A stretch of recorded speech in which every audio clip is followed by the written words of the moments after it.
नमस्कार। आपके जवाब और आपके कॉम्प्लीमेंट्स मुझे बहुत प्रोत्साहित करते हैं। अपना कीमती वक्त निकालकर आप मेरी कहानियां सुनते हैं, उसके लिए बहुत बहुत बहुत धन्यवाद। अनटाइटल्ड स्टोरीज की इस सीरीज में शुरू करते हैं आज की कहानी। भोलू 5 बरस का है, अपनी माँ रानू का लाडला। वैसे नाम तो उसका चंदन है, बट माँ उसे प्यार से भोलू ही बुलाती है। माँ का लाडला भोला सा। भोलू के पिता किसान हैं और अक्सर गांव से बाहर जाते हैं खेतों के बीज लेने के लिए। जब भी बाबा बाहर जाते हैं, माँ की जिम्मेदारी भोलू को देकर जाते हैं। आज भी बाबा बाहर गए हैं। गांव से थोड़ी ही दूर जंगल शुरू होता है। पास में एक तालाब भी है जहां पर जंगली जानवर अक्सर पानी पीने के लिए आते हैं, पर इस तरफ कोई नहीं आता। रात को गांव की सरहद पर आग जला दी जाती है। गांव वालों की निश्चिंतता के लिए बस इतना ही काफी होता है। रात में कभी कभी उल्लू की आवाज, भेड़ियों की, गीदड़ और कभी हाथी की चिंगाड़ भी सुनाई देती है, पर यह भी अक्सर नहीं होता। दोपहर का चूल्हा निपटाकर रानू ने बाहर झांका तो भोलू कहीं दिखाई नहीं दिया।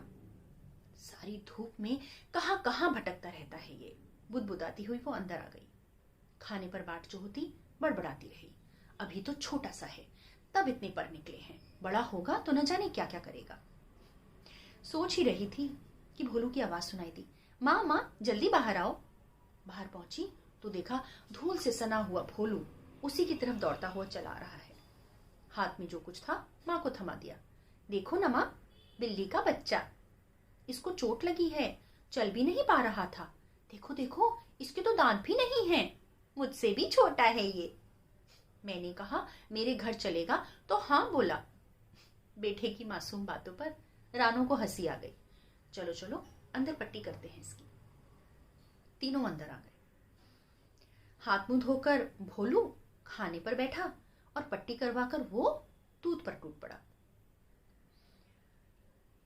सूरज ढलने लगा था। आज हवा में थोड़ी ठंडक थी। शाम का दिया करके रानू ने चूल्हा जला दिया। थोड़ी लकड़ियां और डालने के लिए जैसे ही उठी, भोलू की आवाज सुनाई दी, माँ इसकी पट्टी निकल गई है, जरा कर दो ना। पट्टी का सामान लेकर बच्चों के पास पहुंची तो देखा दोनों बच्चे एकदम एक दूसरे से चिपके हुए बैठे हैं। दोनों को अलग करके माँ भोलू से बोली, क्या रे, इसे बड़ा लगाव हो गया है तुझसे, हरदम तुझी से चिपका रहता है। हाँ माँ, मैं इसका बड़ा भाई जो हूं, जैसे मैं आपकी रक्षा करता हूं, इसकी भी रक्षा करूंगा। हंसती हुई रानो पट्टी करने लगी। पट्टी करते समय गौर से देखा तो कुछ अलग लगा। जो अलग था वो समझ से परे था, पर संशय ला रहा था। संशय को दूर करने के लिए उसने भोलू से पूछा, क्या रे, कहां से उठा लाया इसे? तालाब के पास से मां। रानो के हाथ से पट्टी छूट गई। संशय विश्वास में बदल गया। डर की लहर उसके सारे शरीर में दौड़ गई। वो समझ चुकी थी कि आज नहीं तो कल शेरनी अपने बच्चे को लेने जरूर आएगी। उसे कुछ सूझ नहीं रहा था। भोलू अभी छोटा था और वो दूसरा, वो भी तो कैसे उसे जंगली कुत्तों के हवाले कर दे। उसने दोनों बच्चों को अंदर कर दरवाजे बंद कर लिए। कुछ सूझ नहीं रहा था। बस अब सिर्फ एक ही इंतजार था कि पहले कौन आएगा, भोलू के पिता या फिर। दिए की लौ को कम करके उसने आंखें मूंद ली। नींद न जाने कब लगी, पर जब आंख खुली तो भोलू की धीमी सी आवाज सुनाई दी, मां। खिड़की खोलकर देखा तो सन से रह गई। भोलू और शेर का बच्चा एक दूसरे से चिपके हुए, सहमे हुए गेहूं के ढेर के पीछे दलान में छुपे हुए बैठे थे और 4 भेड़िए वो दलान में घुस चुके थे। रानू की सांस रुक गई। भेड़ियों ने शेर के बच्चे का खून सूंघ लिया था और आज की इस दावत में मानव शिशु भी तो शामिल होने वाला था। रानू का चेहरा सफेद पड़ गया। बिजली की तेजी से उसने चूल्हे से जलती हुई लकड़ी निकाली, दरवाजा खोल वो दलान में आके खड़ी हो गई। भेड़ियों ने अब उसकी तरफ रुख किया।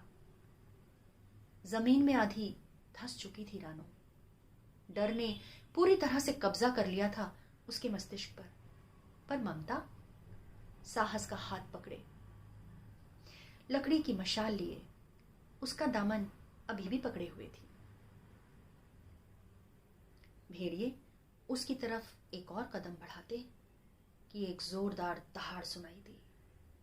रानो का खून जम गया। एक और मां अपने बच्चे की रक्षा के लिए तत्पर थी और वो दूर नहीं थी। बिजली की तेजी से खेतों को चीरती हुई बढ़ी चली आ रही थी शेरनी। रानो के हाथ से मशाल छूट गई। एक और दहाड़ और भेड़ियों ने मैदान छोड़ दिया।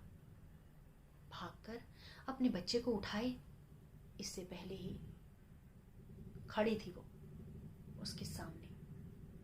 रानो के पांव जम गए। शेरनी का जबड़ा भोलू के चेहरे के एकदम करीब था। जीभ से भोलू को सहलाकर उसने अपने बच्चे को जबड़े में दबाया और सीधी खड़ी हो गई। उसकी नजरें रानो के चेहरे पर टिकी थीं। कहते हैं पशु के चेहरे से उसके भाव व्यक्त नहीं होते, पर आंखें वो तो सबकी बोलती हैं। एक मां ने दूसरी मां से क्या कहा? अपने बच्चे को मुंह में दबाए वो पल भर में जंगल में गायब हो गई। मां, वो शेर का बच्चा था। भोलू की आवाज सुनकर रानो की चेतना वापस आई। दौड़कर उसने भोलू को अपने सीने से लगा लिया। आप ही बताएं, क्या ये कृतज्ञता थी या दया? प्रेम, ममता, साहस, दया, कृतज्ञता और क्षमा, ये मानवीय धरोहर नहीं है। ये नैसर्गिक गुण हैं जो प्रकृति ने सबको उपहार में दिए हैं। हर जीव में इनका अंश दिखाई देता है।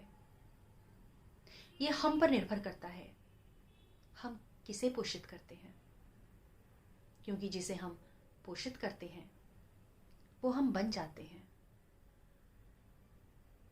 मानव के इस रिटर्न गिफ्ट को आप क्या कहेंगे, जो मानव प्रकृति को देता है?